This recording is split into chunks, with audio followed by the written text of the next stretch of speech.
ya di level area 105 sudah capaian harga yang cukup menguntungkan dari sisi eksportir, dan sekarang terfluktuasi lagi di level bottom room, bottom room ya. Ini saya anggap bottom room. Eh, Level tengahnya di angka 101,50, sedangkan yang atas ini adalah upper room, wilayah positif untuk kelanjutan pelemahan mata uang yen.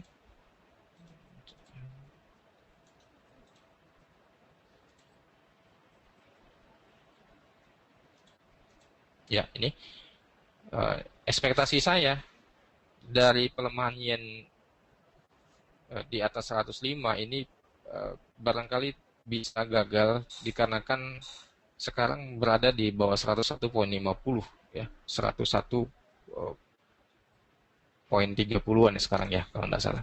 101,31. Apabila ternyata harga menyentuh level bottom kembali di kisaran 98, berarti di bawah 100, di bawah 100,00, dan closing weekly atau end of day dari hari Jumat, trading sessionnya mingguan ini, saya khawatir untuk ada koreksi pelemahan yen yang terjadi selama ini. Artinya penguatan dolar yang cukup dipandang bagus di sini, bisa jadi ini terjadinya publik akan melihat kestabilan mata uang yen sekarang ini, dan ekonomi dari Jepang ini menjadikan titel atau gelar Japanese yen sebagai safe haven kembali menjadi predikatnya Jepang ya. Oleh karena itu, saya ulangi sekali lagi, karena kestabilan ekonomi Jepang yang terdukung dari kebijakan Kuroda dan Shinzo Abe, ada ekspektasi bahwasanya secara pribadi saya melihat gelar atau titel Japanese yen sebagai safe haven akan dikoleksi kembali para spekulator untuk posisi penguatan yen.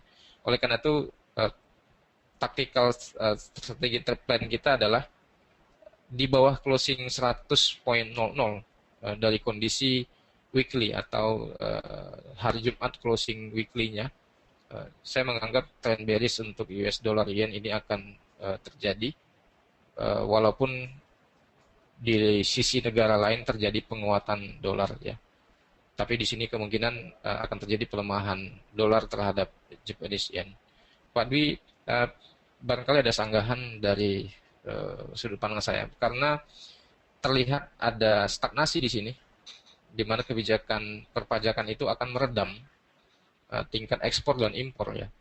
Naiknya pajak akan meredam volume ekspor dan impor, walaupun itu akan memberikan likuiditas penerimaan pajak, sektor pajak dari sektor ekspor dan impor kepada pemerintah. Tapi saya kira untuk nilai tukar dolar terhadap yen-nya ini akan mengalami penguatan. Pak Dwi ada komentar? Ya, soalnya pada saat kemarin dari 5% menjadi 8% dari pajak penjualan pada bulan lalu ya, langsung si yen itu melemah. Namun apabila kita melihat dari pergerakan dolar yen sendiri yang bagi para trend follower tidak artinya tidak bagus atau tidak menyukai keadaan range seperti ini, dapat memanfaatkan pergerakan di euro yen yang sebetulnya cukup berfluktuatif. Meskipun dolar yen dalam keadaan range atau dalam keadaan sideways stagnan, di euro yen itu justru terjadi tren yang berulang-ulang di dalam beberapa time frame. Itu bisa diikuti, kemudian juga dolar yen, keadaan dolar yen yang stabil ini bisa dimanfaatkan juga sebagai batasan stop loss.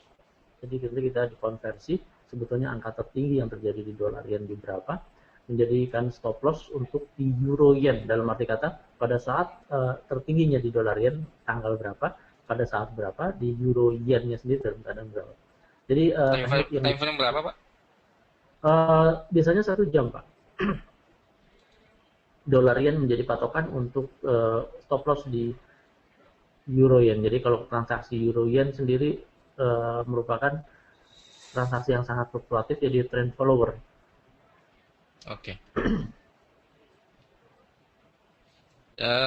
Ini hanya bersifat pribadi dari apa yang saya rasakan. dari polisi dari Kuroda dan Shinzo Abe yang akan naikkan pajak ternyata tidak menggeret dolar yen ini di atas 105. Bahkan ini kembali di tentang area yang uh, unpredictable di 101,55, sehingga kita perlu membuat kajian level harga yang harus dikaitkan dengan historical price.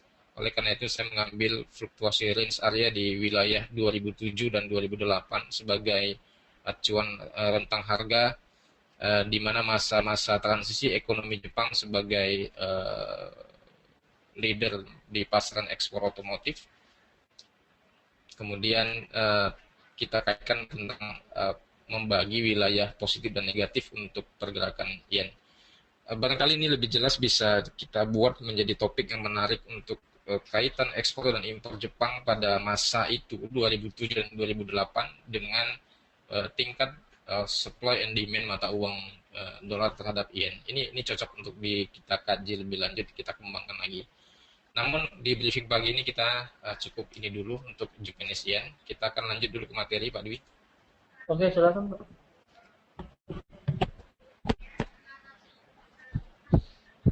Ada pertanyaan dari teman-teman ini, indeks saham rata-rata pada turun. Apakah ini hanya koreksi ataukah sudah saatnya reversal? Kemudian faktor apa yang perlu diperhatikan? Nah, ini pertanyaannya bagus sekali. Karena apa yang mau saya sampaikan pagi hari ini ada kaitan di situ terhadap apa penyebab dari turunnya rata-rata indeks harga saham. Agak sedikit bersabar teman-teman, nanti saya akan jelasin. Kita lanjut dulu di euro. Kemarin ekspektasi kita adalah di 1.3636 untuk sell limit. Ternyata mata uang euronya sempat terapresiasi di 1.3640-an. Nah, kalau kita lirik adanya volatilitas yang cukup tinggi ini, ternyata sentuhan candlestick di area yang melampaui 61,8 itu di area batas atas range 1.3663 dengan resisten yang saya buat di 61,8, 1.3636. Ya, ini menyentuh di area 50% zona yang seperti ini. Saya buat wilayahnya level upper room dan ini bottom room. Dan sekarang euro ini kembali di 1.36, di bawah 1.3600. Artinya ini merupakan konfirmasi pattern yang sempurna membentuk pola yang begini. Sempurna untuk penurunan lebih lanjut. Target kita adalah di 1.35.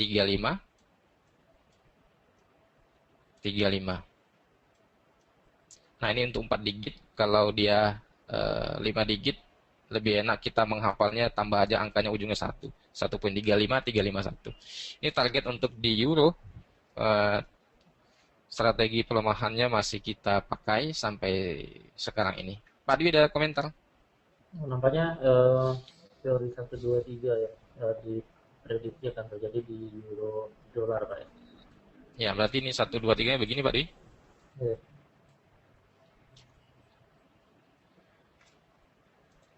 Oke, kita lanjut, Pak Dwi. Ya, silakan. Untuk di pound sterling, tadi pagi di awal sudah dijelasin Pak Dwi untuk trade balance dan asset purchase facility yang angkanya tidak berubah begitu-begitu aja. Ini cukup sangat liquid saya kira pemerintah Inggris yang memberikan wewenang kepada bank sentral untuk mensuplai kembali pasar finansial likuiditas sebesar 375 billion pound sterling, tapi menyebabkan trade balance yang dilaporkan di bulan terakhir ini mengalami defisit. Kenapa demikian? Ya wajar karena penguatan mata uang pound sterling sampai 1.7170-an ini sudah pasti akan menyebabkan trade balance-nya akan negatif. Oleh karena itu tinggal lagi menunggu saja apakah nanti si eksportir ini akan diuntungkan dari pelemahan pound sterling. Kita akan lihat situasi yang terjadi dari demand dunia terhadap produk-produk dan jasa yang dihasilkan dari Inggris di pasaran internasional. Saya kira itu saja. Untuk pound sterling analisanya seperti itu. Kita akan masuk di emas juga, level yang masih kita pakai seperti ini. Tidak banyak perubahan. Kemarin 1350-an menjadi area uji untuk emas apakah breakout dari level triangle ini ya. 1350-an ya untuk uji level breakout triangle kita. Oleh karena itu teman-teman semua akan sedikit pusing dengan strategi jangka pendek untuk di emas ini. Ya, walaupun ada periode seasonal adjustment untuk gold yang kita prediksi naik dari bulan Juli sampai di September akhir.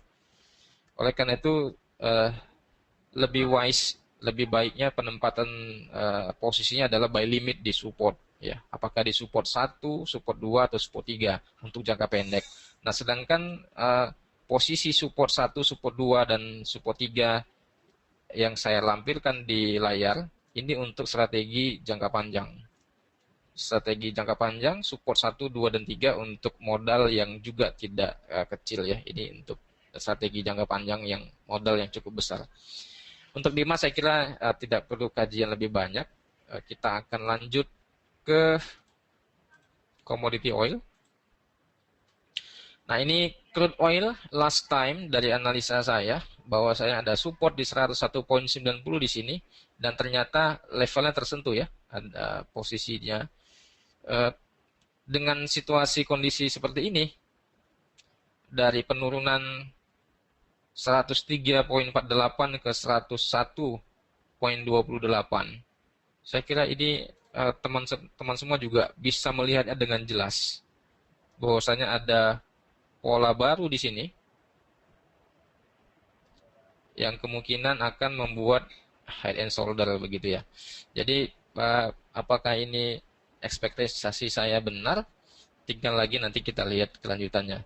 Namun posisi support di 101 kemarin disentuh dan closing daily-nya tidak di bawah 101.90, saya masih mengambil kesempatan pending order buy limit di 101.90-an untuk mencapai target di 104.50.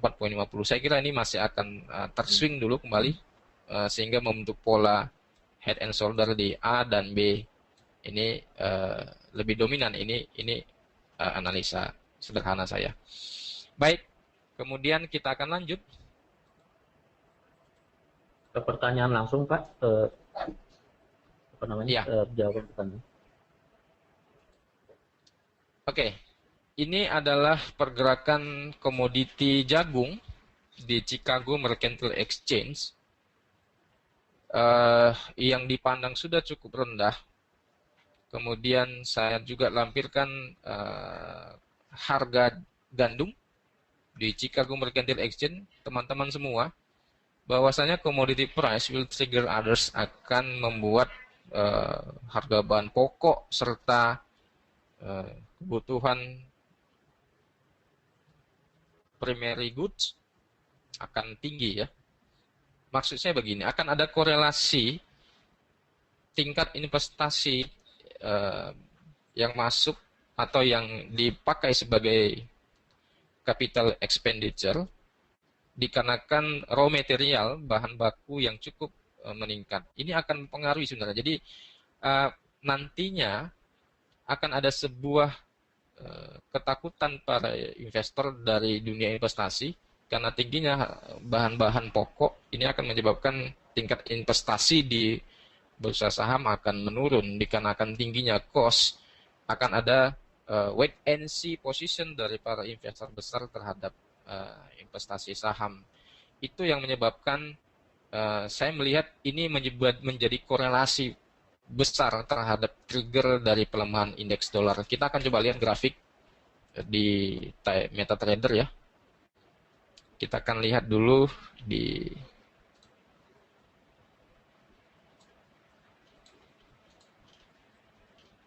kita akan mulai dari Amerika Serikat, Dow Jones dulu.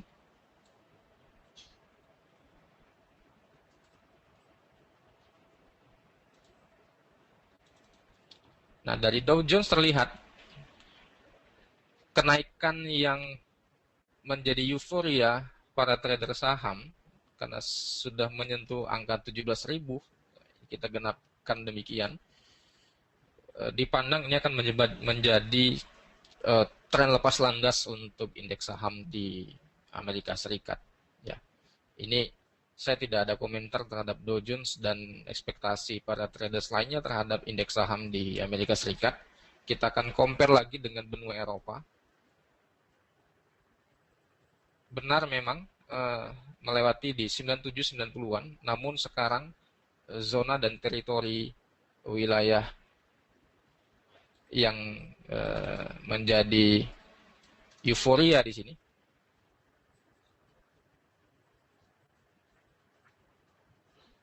Ya, yang menjadi euforia di sini ternyata digagalkan dengan pergerakan indeks saham Jerman hari ini bahkan kembali menembus previous resistance. Ya, ini menjadi previous resistance yang dia tinggalkan sekarang, sehingga strategi untuk DAX ini kalau menurut saya adalah sell limit. Berarti ada insignifikansi dengan Dow Jones terhadap DAX. Nah, sekarang kita akan coba lihat FTSE. Sama halnya juga dengan FTSE.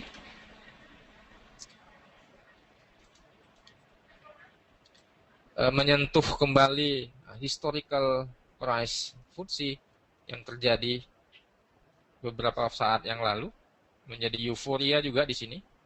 Namun euforia itu kembali senyap karena indeks saham FTSE juga kembali bertengger di bawah 67 ya. Sekarang di 6635. Nah, berarti ada korelasi yang sama antara Eropa di FTSE dan di DAX Jerman, tapi masih insignifikansi dengan inkorelasi dengan Dow Jones. Sekarang kita akan lihat di Nasdaq.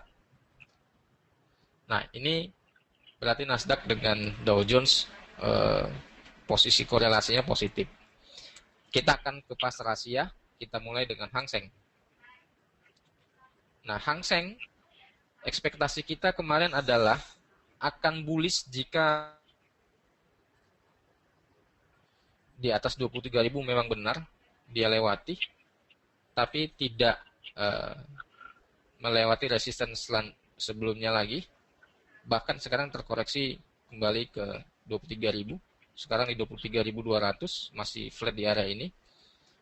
Sehingga data laporan dari China kemarin yang negatif juga terhadap Australian US dollar ini akan memberi tekanan yang akan membuat sedikit imbalance dari supply and demand Hang Seng. Saya kira uji resisten yang paling objektif untuk di Hang Seng untuk trading plan yang jelasnya, saya tidak ingin membuat skenario yang setengah-setengah. Oleh karena itu, bullish trend akan continuous jika di atas 24.000. Ya, kita genapin 24.000. Closing daily bar-nya dia harus di atas 24.000. Selama wilayah double top ini tidak dia lewati, tekanan masih beres untuk di Hang Seng. Kemudian kita akan coba lihat di Nikkei. Ya, di Nikkei juga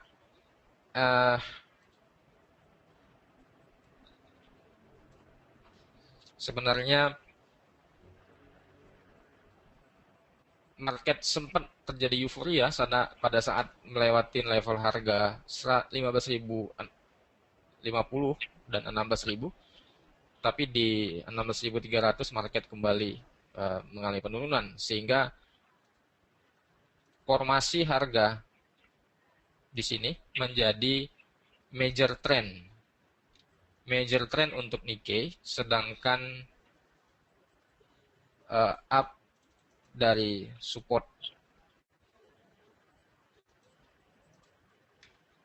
13.950-an ke 15.450-an ini adalah intermediate trend, sehingga ini yang menjadi haluan arah saya untuk indeks Nikkei dan USD Yen. di mana penguatan yen akan menyebabkan pelemahan Nikkei, kebalikannya pelemahan yen akan menyebabkan penguatan Nikkei. Oleh karena itu, dari penguatan yen terhadap dolar, ekspektasi saya tadi di bawah level 100 akan menyebabkan pelemahan indeks saham di Nikkei. Apa sebab ini semua? Teman-teman semua, saya sampaikan kembali tadi, komoditi jagung dan gandum ini adalah mayoritas konsumsi pangan seluruh dunia. Bahkan Indonesia yang basis pangannya adalah beras dan sagu sekarang sudah mulai bergeser menjadi pengimpor terbesar, 5 besar pengimpor gandum untuk pasar pangan komoditas dari bahan gandum. Ya, sehingga tadinya kita basis pangan kita adalah beras, sekarang sudah beralih ke gandum ya. Terlihat dari permintaan mie instan, biskuit, coklat yang juga menggunakan bahan dasar gandum ini sangat tinggi. Saya kira Pak Dwi, korelasi dari pelemahan pelemahan komoditi ini yang cukup oversold akan menjadi fondasi dan landasan komoditi ini akan melanjutkan penguatan ke depannya. Ya, jadi ini untuk jagung, ekspektasi saya adalah akan mengalami kenaikan. Teman-teman yang mau nanam jagung sudah bisa dari sekarang, kalau punya lahan kosong ya, juga boleh dicoba-coba untuk tanam jagung. Mudah-mudahan ke depannya harganya bagus. Ini untuk gandum. Pak Dwi, ada komentar dari pertanyaan teman-teman di floor tadi masalah indeks saham kenapa melemah. Pemicu awalnya hemat saya adalah harga komoditi ini. Untuk lebih lanjut, saya Ya, kira bisa kontak dengan tim riset. oke. Saya kira dari sudut pandang Pak Fauzi, memang dari primer komoditi di Amerika Serikat, kemudian secondary di kita, masalah komoditi, pelemahan dari komoditi soft komoditi bisa mempengaruhi dari keadaan saham-saham mayoritas dunia. Namun jangan lupa juga kita lihat dari sisi manufaktur juga terlihat sedikit melambat dari beberapa negara, permintaan dan lain-lain.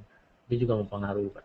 Jadi variabel-variabel itu dari beberapa sudut pandang juga sangat bagus untuk dilihat.